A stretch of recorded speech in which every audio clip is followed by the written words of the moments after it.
Hello everyone, అందరూ ఎలా ఉన్నారు? బాగున్నారా? మేము చాలా బాగున్నాము. మీరు కూడా బాగున్నారని అయితే అనుకుంటున్నాను. ఇది వచ్చేసి ఫ్రైడే రోజు మార్నింగ్ డే వ్లాగ్ అండి. వ్లాగ్ మాత్రం ఎక్కడ మిస్ చేయకుండా చూడండి. నచ్చితే మాత్రం ప్లీజ్ లైక్ చేయండి. మార్నింగ్ అయితే అందరము నిద్ర లేచేసరికి చాలా లేట్ అయిపోయింది. బయట అయితే క్లైమేట్ చాలా చల్లగా ఉంటుంది కదా, దానివల్ల అస్సలు నిద్ర లేవాలనిపించట్లేదు. ఆ చలిలో బయటకు వెళ్ళినా కూడా దగ్గులు జలుబులు అయితే వచ్చేస్తాయి కదా, అందుకని ఈరోజైతే బ్రేక్ఫాస్ట్లోకి చాలా వెరైటీగా అయితే చేసుకుంటున్నాము. ఏం బ్రేక్ఫాస్ట్ గెస్ట్ చేయండి చూద్దాం.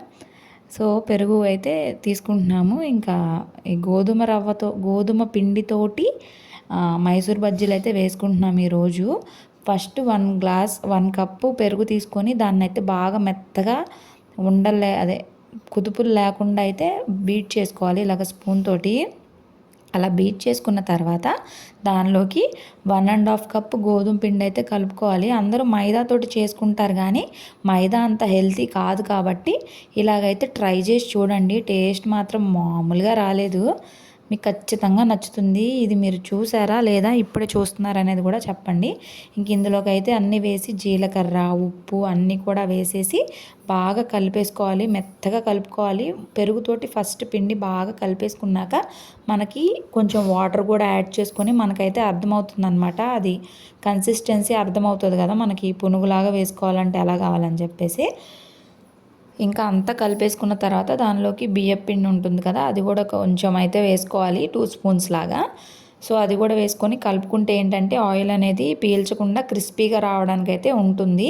మా వారికి మైసూర్ బజ్జీలు అంటే చాలా ఇష్టము. ఇక్కడైతే దొరకలే కానీ విజయవాడ వెళ్తే మాత్రం ఎన్ని రోజులు ఉంటే అన్ని రోజులు మైసూర్ బజ్జీనే తింటానంటారు. నేనేమో అది మైదా మైదా వద్దు తినొద్దని చెప్తూ ఉంటాను. ఇక అత్తయ్య వాళ్ళు అయితే ఇలా గోధుమ పిండితో చేస్తానని అయితే చెప్పారు. నాకైతే ఇది రాదండి చేయడము, అందుకనే నేను జస్ట్ చూస్తున్నాను. నెక్స్ట్ టైం మాత్రం ట్రై చేస్తాను నేనే. ఇంక ఇలాగ మెత్తగా అయితే కలిపేసుకొని పక్కన పెట్టుకోవాలి. ఒక 1/2 అవర్ వరకు అది పక్కన పెట్టుకుంటే మనకు మంచిగా వస్తాయి అన్నమాట పునుగులు మైసూర్ బజ్జీలు. అందుకని చెప్పి అలా అయితే చేసుకొని పక్కనైతే పెట్టేసుకోవాలి మూతేసేసి. ఇంకా దానిలో తర్వాత అయితే సోడా ఉప్పు అయితే వేశారంట. అప్పుడు నేనైతే వీడియో తీయలేదు. కొంచెం సోడా ఉప్పు వేశారు ఉబ్బడానికి అని చెప్పి. ఇంకా 1/2 అవర్ అయితే అయింది, చూసారు కదా కొంచెం ఉబ్బినట్టు అనిపిస్తుంది. ఇంకా దీనిలోకి సన్నగా తరిగి పెట్టుకున్న పచ్చిమిరకాయలు అలాగే అల్లము అయితే వేసేసి మనం ఇంకా మైసూర్ బజ్జీలు అయితే వేసుకోవచ్చు. ఇంకా రెడీ అయిపోయింది. అప్పటికే మేము బ్రేక్ఫాస్ట్ 9 ఏమో తిన్నామన్నమాట. చెప్పాను కదా లేట్గా అయితే లేచాము, దానివల్ల అన్ని పనులు ఆలస్యం అయిపోయాయి. ఒక పక్కన అత్తయ్య వాళ్ళు క్యాబేజీ అయితే కట్ చేశారు. ఇంకా క్యాబేజీ పప్పు అయితే వండుకుందాం. మా వారికి అయితే లంచ్లోకి బాక్స్ అయితే పెట్టాలి కదా, ఇవాళ ఆఫీస్కి అయితే వెళ్తారు కదా, అందుకని చెప్పి హడావిడిగా పనులు అయితే అవుతూ ఉన్నాయి. అవి గారేమో మాట్లాడుకుంటూ ఉన్నారు. ఇంక ఇక్కడ ఇలాగ చక్కగా కలిపేసుకొని మైసూర్ బజ్జీలు అయితే వేసుకుంటే టేస్ట్ మాత్రం చాలా మంచిగా అనిపిస్తుంది. మీరు ఖచ్చితంగా ట్రై చేసి ఎలా వచ్చింది ఏంటి అనేది కామెంట్ సెక్షన్లో కామెంట్ చేయండి. మీకు అసలు ఈ రెసిపీ తెలుసా లేదా అని కూడా ఖచ్చితంగా కామెంట్ చేయండి. చెప్పాను కదా రోజుకు ఒక వెరైటీ అయితే ట్రై చేయాలని చెప్పి అనుకుంటున్నానని. సో అందుకనే రోజుకో వెరైటీ అయితే ట్రై చేస్తున్నాను. దాల్ రైస్ రెసిపీ అడిగారు, నేను నెక్స్ట్ వీడియోలో ఖచ్చితంగా షేర్ చేస్తాను. ఇవాళ అయితే నేనేం ప్రిపేర్ చేయలేదండి, అందుకని నేను పెట్టలేదు. వెంటనే పెట్టలేదని అనుకోవద్దు, నేను ఖచ్చితంగా పెడతాను ఓకేనా. రెసిపీస్ అనేవి షేర్ చేస్తాను, ఏదో నాకు వచ్చినాయి కొన్ని. ఇంక ఇక్కడైతే అత్తయ్య చిన్నగా వేస్తున్నారంటే, పెద్దగా వేస్తే లోన ఉడకదేమో అని చెప్పి చిన్నగా వేస్తున్నారు. అదే హోటల్స్లో అయితే పెద్ద వేస్తారు కదా, అలా అయితే వద్దులే మళ్ళీ లోన అవుతుందో లేదో ఎందుకు అని చెప్పి అయితే అన్నారు. ఇంకా అలాగే వేస్తున్నారు. మంచిగా అయితే వచ్చాయి. వాళ్ళందరూ అయితే ముందు బ్రేక్ఫాస్ట్ చేస్తారు. ఈరోజైతే నేను ఇంకా చట్నీ కూడా చేశారు, పల్లి చట్నీ చేసుకున్నారు. ఇంకా అది అలా అయితే వచ్చాయి. టేస్ట్ మాత్రం చాలా బాగుంది. ఇంకొక పక్కన అత్తయ్య అయితే క్యాబేజీ పప్పు అయితే వండేశారని చెప్పాను కదా, నేనైతే తాలింపు వేసేస్తున్నాను. అప్పటికే లేట్ అయిపోయింది, 10 అయిపోయింది. 10 కల్లా మా వారైతే ఆఫీస్కి స్టార్ట్ అయ్యి వెళ్ళిపోవాలి. ఇంకా టైం అయిపోతుంది. ఇంకా అప్పటికి నేను బ్రేక్ఫాస్ట్ కూడా చేయలేదు. ఇంకా మా వారికి ముందు క్యారేజ్ పెట్టేశాను అనుకోండి, నాకు కొంచెం ప్రశాంతంగా అనిపిస్తుంది. ఇంకా హడావిడి ఉండదన్నమాట. ఇంకా క్యాబేజీ పప్పులా చేసుకున్నాం ఈరోజైతే. క్యాబేజీ కూర ఎందుకులే పప్పు చేసుకుందామని హాఫ్ క్యాబేజీ తోటి అయితే పప్పు చేసుకున్నాం. ఇంకా మిగిలిన హాఫ్ క్యాబేజీ ఉంది కదా, రేపు క్యాబేజీ పకోడీ వేసుకుందాం సాటర్డే అనుకుంటున్నాను, మరి ఏమైందో తెలీదు. ఇక మా వారికి అయితే క్యారేజ్ బాక్స్ అయితే పెట్టేస్తున్నాను. ఇంకా అన్నము పప్పు కొంచెము స్నాక్స్ లాగా కారపూస అవన్నీ అయితే పెట్టేసి ఇంకా మా వారిని అయితే పంపించేసి నేను బ్రేక్ఫాస్ట్ అయితే చేయాలి. అవి కూడా ఇంకా ఫ్రెష్ కాలేదు. ఇంక వాళ్ళ నాయనమ్మనే నీళ్ళు పోయమని చెప్పాను నేను. ఈరోజు ఫ్రైడే కదా, నేనైతే ఇంకా కొంచెం రెడీ అయ్యానులే, ఇంకెందుకులే మళ్ళీ డ్రెస్ తడిసిపోయిద్దని మా అత్తయ్యనే రెడీ అయితే చేయమన్నాను. ఇంక ఇక్కడ వాళ్ళ నాన్న అయితే రెడీ అవుతున్నారు ఆఫీస్కి వెళ్ళడానికి. అప్పటికే టైం అవుతుంది, అయినా కూడా చూడండి అలా ఆడుకుంటున్నారు ఇద్దరు. మామూలుగా కాదు వీళ్ళ ఆటలు అయితే మామూలుగా ఉండవు. వీళ్ళిద్దరు ఒక పార్టీ అండి, నేను మాత్రం వేరే పార్టీ అనమాట. ఇక్కడ బాక్స్ అయితే ఇచ్చేసాను, ఇంక బాక్స్తో పాటు ప్లేట్ ఇస్తాను. ఇంక అక్కడ అలా ప్లేట్లో అయితే పెట్టుకొని ఫుడ్ తినేసి అయితే తీసుకొస్తారు బాక్స్ రోజు అంతే. ఇంక ఇక్కడ హవి గారు అయితే ఆ ప్లేట్ తోటి ఆడుకుంటున్నాడు. నేను హవికి స్టిక్కర్ పెట్టాను చూసారా, ఊరికి స్టిక్కర్ డబ్బా పట్టుకొని తిరుగుతున్నాడని, క్యూట్గా ఉందని స్టిక్కర్ పెట్టాను. ఇంక ఇక్కడ వాళ్ళ నాన్నకి ఆఫీస్ టైం అవుతుంది, ఆయన అయితే రెడీ అయ్యి ఇంకా ఆఫీస్కి స్టార్ట్ అవుతున్నారా. ఇంక ఇంతలోపు హవి అయితే ఇంక వాళ్ళ నాన్నని పట్టుకోమని చేస్తున్నాడు. ఇంక వాళ్ళ నానేమో నుంచోబెట్టి నడిపించడానికి ట్రై చేస్తున్నారు. అంటే ఇప్పుడిప్పుడే కదా కొంచెం నడుస్తున్నాడు. డాక్టర్ అయితే 15 months లోపు నడవాలన్నారు. మేమైతే నిజంగా చాలా వర్రీ అయ్యామండి. 14 months అయిపోయింది, ఇంకా నడవట్లేదని. ఫైనల్గా దేవుడి దయ వల్ల అయితే 14 months 10 daysకి అయితే కొంచెం స్టెప్స్ సొంతంగా వేస్తున్నాడు. అది కూడా ఆయనకి ఇష్టమైతేనే వేస్తాడండి, మనం అడిగితే వేయడు. ఇక్కడ చూడండి ఎంత ప్రయత్నించినా పాకాడు. ఈవినింగ్ అయితే నడిచాడు లాస్ట్ వరకు, చూడండి నడుస్తున్నాడు. కానీ ఎంతైనా కొంచెం కంగారుగా ఉంటుంది కదా, మైల్ స్టోన్స్ రీచ్ అవుతారో లేదో అబ్బా భయంగా ఉంటుంది అబ్బా. పిల్లలతోటి నిజంగా చాలా భయంగా అనిపిస్తుంది, మనకు తెలియదు కదా. ఇంక ఇదిగో రెడీ అయిపోయాను, నేనైతే రెడీ అయిపోయాను, మా వారైతే రెడీ అయిపోయారు, ఆఫీస్కి వెళ్ళిపోతున్నారు. అవి మాత్రం రెడీ కాలేదు, నన్ను కొట్టేస్తున్నాడు అనమాట. ఇక్కడ నాన్న ఫోటోలు దిగుదారా వీడియోలు దిగుదారా అంటే నన్ను అయితే కొట్టేస్తున్నాడు. నిన్న వీడియో పెట్టాను కదా, ఆ వీడియో ఇంకా షూటింగ్ అది అయిపోయింది. ఇంకా ఫ్రిడ్జ్ది కూడా అడుగుతూ ఉన్నారనమాట. ఫ్రిడ్జ్ ఎక్కడ కొన్నారు, నేను కొనలేదని చెప్పినా తప్పే అని అంటున్నారండి. అదేంటో నాకు అర్థం కాలేదు. ఇంకా అదైతే అంతా పనంతా షూటింగ్ అదంతా చేసుకున్న తర్వాత ఇంక ఇక్కడ నేనైతే బ్రేక్ఫాస్ట్ చేసేస్తున్నాను. మైసూర్ బజ్జీలు అయితే చాలా బాగా వచ్చాయి, నాకైతే బాగా నచ్చాయి. మా వారేమో నచ్చలేదు అన్నారంట, మైదాతో తిని గోధుమ పిండి నచ్చలేదు అనుకుంటా. నాకైతే బాగానే ఉన్నాయి, నాకు బాగానే నచ్చాయి. ఇంక మా హవి అయితే స్నానం పోయించుకుంటున్నాడు వాళ్ళ నాయనంతో. ఇంతలోపు నేనైతే తింటున్నాను. ఇక్కడ ఏమో బాగా కాలిపోతున్నాయి, ఇంకా అలాగే తినేస్తున్నాను. కానీ ఇంకా బాగున్నాయి, ఇట్లా ట్రై చేయండి. మైదా ఎక్కువగా యూజ్ చేయొద్దు, మైదా యూజ్ చేయడం వల్ల అసలు ఎవ్వరికి యూజ్ లేదు, మన బాడీ అంతా పాడైపోవడం తప్ప ఏం లేదు. దానికి ఆల్టర్నేటివ్ ఏంటి అని ఆలోచించి మీరు ట్రై చేయడానికి, వేరే తినడానికి ప్రయత్నించండి. ఇంకా మా చిన్నత్తయ్యకి అయితే ఫుల్ దగ్గు, అసలు ఎంత దగ్గుతున్నారంటే అసలు కంటిన్యూస్గా దగ్గుతూనే ఉన్నారు. సరే ఇంకా ఆవిరి పడితే తొందరగా తగ్గుతుంది కదా అని చెప్పి ఈ పిల్లు అయితే వేసి ఆవిరైతే పట్టమని చెప్తున్నాను. మార్నింగ్ ఈవినింగ్ బాగా ఆవిరి పట్టడము, కొంచెము హాట్ వాటర్ అది తాగినా, ఎంత మెడిసిన్స్ వేసుకున్నా సరే ఇలా చేయడం వల్ల మనకి తొందరగా రిలీఫ్ అయితే వస్తుంది. ఇవన్నీ నేను చెప్తాను కానీ నేనైతే పాటించను అనమాట. అంటే నాకు అలాగ ఎప్పుడైనా అయినప్పుడు నాకు నేనే చేసుకోవాలంటే చాలా బద్ధకంగా అనిపించి అలా పక్కన పెట్టేస్తాను అనమాట, నిర్లక్ష్యం చేసి. సో ఇక్కడ నేను కాకరకాయ చిన్న ముక్క చూపిస్తున్నాను కదా, దీనివల్ల నాకు ఏమైంది అనేది కూడా లాస్ట్లో చెప్తాను. ఇంక ఇక్కడైతే కూర్చొని ముందు హబీకి భోజనం పెట్టేసిన తర్వాత నేనైతే ఇక్కడ భోజనం చేస్తున్నాను. కాలీఫ్లవర్ క్యాబేజీ పప్పు కదా, ఇంకా దానిలోకి కాంబినేషన్గా కాకరకాయ ఉంది కదా అని చెప్పి చిన్న ముక్కేసుకున్నానండి. అది ఎంత తప్పు అయిపోయిందో, నాకు ఎంత ఎఫెక్ట్ ఇచ్చిందో మీకు చెప్తాను, ఓకేనా. ఇక్కడ హవి అయితే ఆడుకుంటూ తిరుగుతూ ఉన్నాడు. ఇక నేను తింటున్నానంటే చాలు నా చుట్టూ తిరుగుతూ ఉంటాడు, ఆడుకుంటాడు, అరుస్తాడు, మాట్లాడతాడు. ఏంటో మాట్లాడతాడు, ఆ భాష ఏంటో అర్థం కాదు, రకరకాలుగా ఉంటాయి అన్నమాట పిల్లల మాటలు కదా, భలే క్యూట్గా. ఆయన ఏమో పెత్తనాలు చేస్తున్నాడు, ఒక చోట ఉండట్లేదండి అసలు. ఇంకా నడకొచ్చినాక నాకు పరుగులే అని చెప్పి కామెంట్లు కూడా పెట్టారు కదా, ఇంకా అలాగే ఉంటుందేమో మరి తెలీదు. క్లైమేట్ మాత్రము ఎంత దారుణంగా ఉందంటే అస్సలు ఎండ రావట్లేదు. ఈ ఎండ రాకపోవడం వల్ల కూడా ఈ దగ్గులు జలుబులు ఎక్కువైపోతున్నాయి. హబీకి తగ్గలేదు, మా చిన్నత్తయ్యకి తగ్గట్లేదు, ఇంకా మాకు కూడా వచ్చేలాగే ఉంది. అలా ఉందన్నమాట దారుణంగా.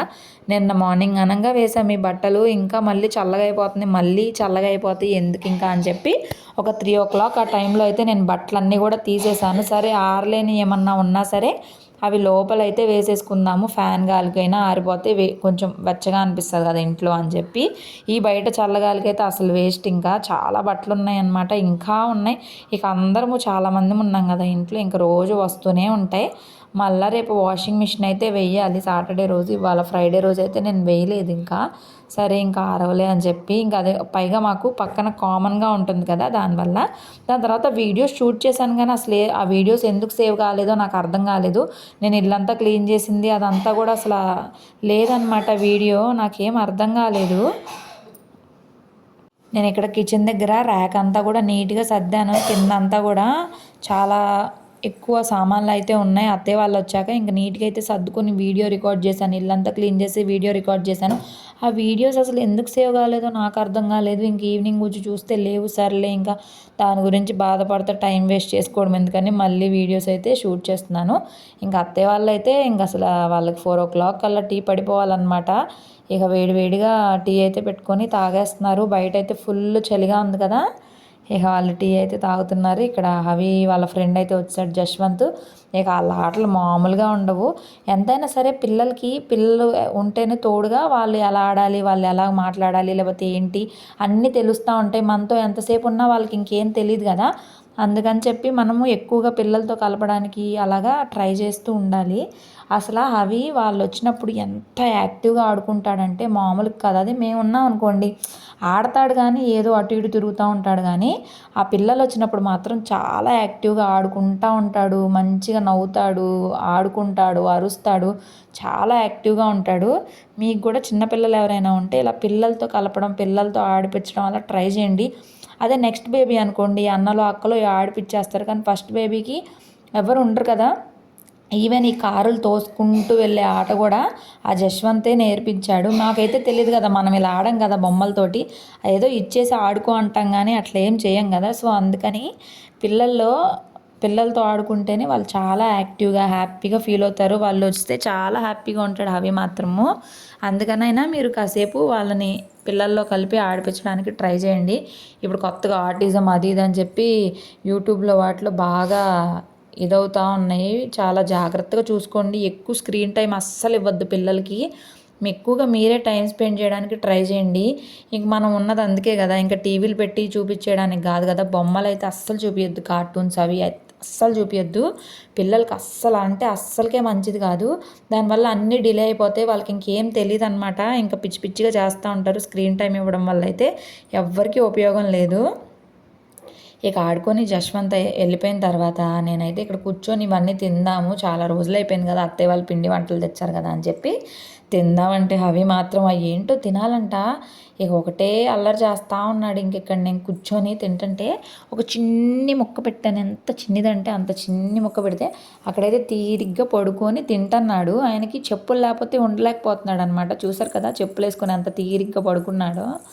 ఈ చల్లదనానికి హవికి రోజు పాపం డైపర్స్ వేయాల్సి వస్తుంది. అంటే పద్దాక చల్లటి వాటర్తో కడిగినా కూడా జలుబు చేస్తుంది కదా. వాళ్ళేమో ఈ చల్లదనానికి ఎక్కువగా టాయిలెట్ చేస్తూ ఉంటారు. ఇంకా దానివల్ల ఎందుకులే పాపం జలుబు చేస్తుంది, మళ్ళీ పద్దాక చల్లటి వాటర్తో కడిగిన ఏడుస్తున్నాడు కదా అని చెప్పి డైపర్సే వేయాల్సి వస్తుంది.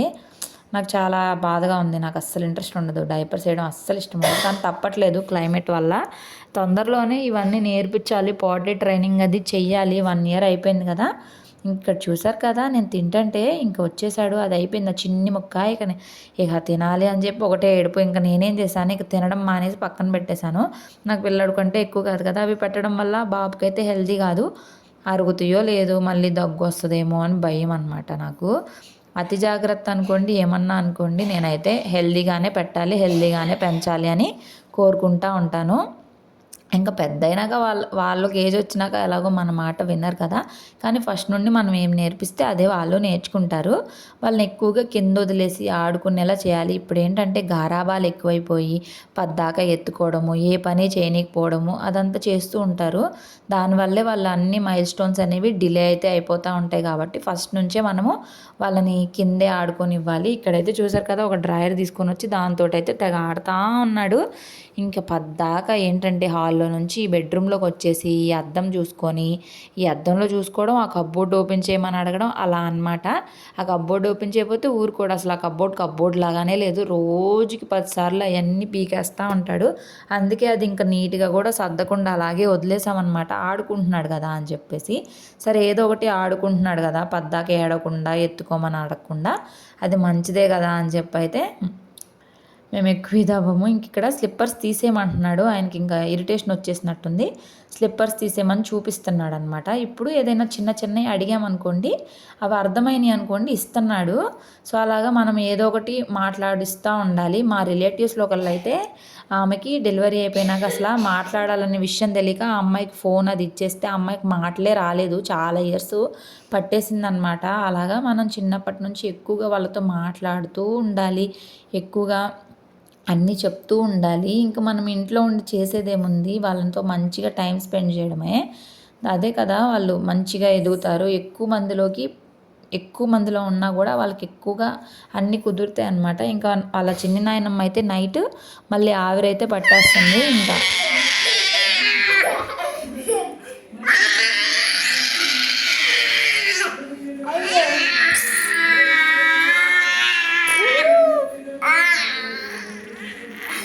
అప్పుడు గందరగోళం చేస్తున్నాడు వాళ్ళ చిన్న నాయనమ్మని. ఇక్కడ నేను చెప్పాను కదా కాకరకాయ తినడం వల్ల నాకు ఏమైందో లాస్ట్లో చెప్తానని. నాకైతే లైట్గా థ్రోట్ పెయిన్ అయితే స్టార్ట్ అయింది. ఇంక ఇది రేపటికి ఎక్కువైపోయిద్దో మరేమో తెలీదు. లాస్ట్ టైం కూడా అలాగే నాకు థ్రోట్ ఇన్ఫెక్షన్ అయ్యి తర్వాత ఫీవర్ వచ్చింది. నా తర్వాత హవీకి ఫీవర్ వచ్చింది. నాకు ఇప్పుడు అదే భయంగా ఉంది. ఇది పెద్ద సీరియస్ అవ్వకూడదని చెప్పి నేనైతే ముందు హాట్ వాటర్ పెట్టేసుకొని హాట్ వాటర్లో హనీ వేసుకొని తాగితే ఏంటంటే దాంట్లో యాంటీ బ్యాక్టీరియల్ ప్రాపర్టీస్ ఉండడం వల్ల మనకి థ్రోట్లో కొంచెము తొందరగా తగ్గిస్తుంది అని చెప్పేసి నేనైతే గబగబా హాట్ వాటర్లో హనీ అయితే మిక్స్ చేసుకొని తాగేస్తున్నాను. లేదంటే నాకు ఫుల్ భయం వేస్తుంది అనమాట. అబ్బా ఎందుకు అనవసరంగా తిన్నాను రా బాబు ఈ కాకరకాయ అని చెప్పి. నేను అత్తయ్య వాళ్ళు తెచ్చినప్పుడు అయితే చాలా తిన్నాను. ఇవాళ జస్ట్ ఒక చిన్ని ముక్క తిన్నాను. అదేంటో చాలా తిన్నప్పుడు ఏమన్నా అయినప్పుడు ఏమీ ఉండదు. కొంచెం తిన్నప్పుడు చిన్నగా తిన్నప్పుడే అవుతుంది. అప్పుడు అంతే చిన్నగా కారప్పొడి ఎంతో పించి వేసుకొని తిన్నాను.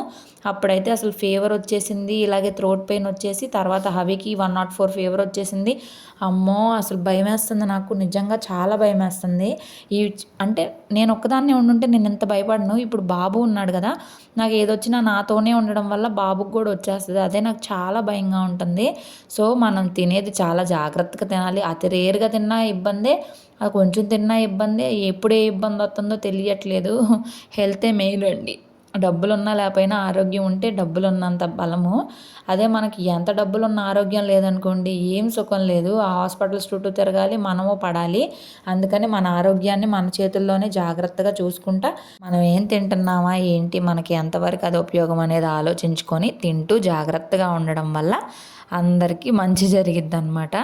సో ఇంకా వాళ్ళ నాన్న ఆఫీస్ నుండి అయితే వచ్చేసారు. వస్తూ వస్తూ చాలా రోజుల నుంచి అవి రోజు సాక్స్ అని అడుగుతూ ఉన్నాడు. మీరు లాస్ట్ వీడియోస్లో చూసారు కదా. ఇంక ఈరోజైతే వాళ్ళ నాన్నకి సాక్స్లు అయితే దొరికాయంట. ఇవి చూడండి ఎంత క్యూట్గా ఉన్నాయో. 3 పేర్స్ అయితే తీసుకొచ్చారు. ఒక్క పేరు 35 రూపీస్ అంట. భలే ఉన్నాయిలేండి. ఇక అవి చూశాడు కదా, ఇంకా అసలు పడతాయో లేదో మాకైతే డౌట్. చిన్నగా ఉన్నాయి ఏంటబ్బా అనుకున్నాను కానీ తీరా వేసి చూస్తే చక్కగా సరిపోయినాయి. అవి ఆనందానికైతే అస్సలు అవదలే లేవు. రోజు సాక్స్ అని వాళ్ళ నాన్న వేసుకున్నప్పుడల్లా ఎంత జాలిగా అడుగుతాడో. వాళ్ళ నాన్న అయితే ఇంకా రోజు షాప్లో ఎదుగుతూనే ఉన్నారు. ఇవాళ ఫైనల్గా దొరికాయి. ఆయన మీటింగ్లో ఉన్నారు, అందుకని సైలెంట్గా ఉన్నాడు. అల్లరి చేయకుండా చక్కగా వింటున్నాడు. ఫారెన్ క్లయింట్స్ ఇంగ్లీష్లో మాట్లాడుతూ ఉన్నారు. ఇక చూడండి ఎంత చక్కగా క్యూట్గా వింటూ నేను సాక్స్ వేస్తుంటే చూస్తున్నాడు. అబ్బా బుజ్జి కాళ్ళకి ఆ సాక్స్లు వేస్తే భలే ఉన్నాయి. పుట్టినప్పుడు వేసాంలే కానీ అప్పుడు ఏమి ఉండదు కదా, లూజ్గా ఉంటాయి. ఇప్పుడైతే చక్కగా సరిపోవడం అట్లాగా భలే వాళ్ళు నడుస్తారు, క్యూట్గా అనిపిస్తాయి. బాగా చల్లగా ఉందనుకోండి సాక్స్లు వేసుకోవచ్చు చలి పుట్టకుండా కాళ్ళకి అలాగా. ఇక ఇక్కడైతే భలే మురిసిపోయానులేండి. మేము ముందు హవి మురిసిపోయాడో లేదో తెలియదు కానీ నేను మాత్రం బాగా మురిసిపోయాను. ఇక ఈ కోల్డ్ అయితే లైట్గా ఇంకా తగ్గట్లేదండి. నేను రోజు నెబులైజేషన్ పెడుతున్నాను, నాజల్ డ్రాప్స్ వేస్తున్నాను, అండ్ బేబీ రబ్ ఉంటుంది కదా అది రాస్తున్నాను, సిరప్ కూడా వేస్తున్నాను. బట్ పర్వాలేదు, ఎక్కువ లేదు, కొంచెం కంట్రోల్ అయింది. ఇక్కడ చూసారు కదా సాక్స్లు అంట. ఇక సాక్స్ వేసిన దగ్గర నుంచి కనీసం ఒక ½ అన్ అవర్ నన్ను నడిపిస్తూనే ఉన్నాడు. అస్సలు తిరిగినట్టే ఉన్నాడు. ఫస్ట్ కాసేపు అసలు నడక రాలేదు. తర్వాత అయితే ఇక నడుస్తూనే ఉన్నాడు. ఇక నడవాలంటే నేనే పట్టుకోవాలి, ఇంకెవ్వరు పట్టుకోకూడదు. ఇంకా నాతోనే ఆయనకు అలవాటు అయిపోయింది. ఇంక ఇక్కడ చూడండి ఎంత క్యూట్గా బుజ్జి సాక్స్లు వేసుకొని క్యూట్గా నడుస్తున్నాడు బంగారం. సో ఈ వ్లాగ్ అయితే ఇదేనండి. నిన్న కూడా నేనైతే ఏమీ షూట్ చేయలేదు. ఎందుకు నేను షూట్ చేయలేదా, ఇంకా ఒక్కరోజైనా నేను వీడియో షూట్ చేయకపోతే నాకేంటో ఒక రకంగా ఉంటుందన్నమాట. ఇంకా రోజు నా డైలీ లైఫ్లో ఒక యాక్టివిటీ అయిపోయింది ఇది. నేను షూట్ చేయాలి, వీడియోస్ అప్లోడ్ చేయాలని చెప్పి. నచ్చింది అనుకుంటున్నా. నచ్చితే మాత్రం ప్లీజ్ లైక్ చేయండి, షేర్ చేయండి, సబ్స్క్రైబ్ చేసుకోండి. ఫాస్ట్గా రా.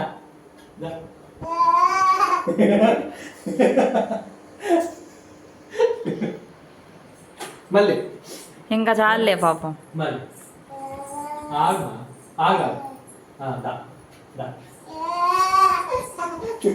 అయ్యో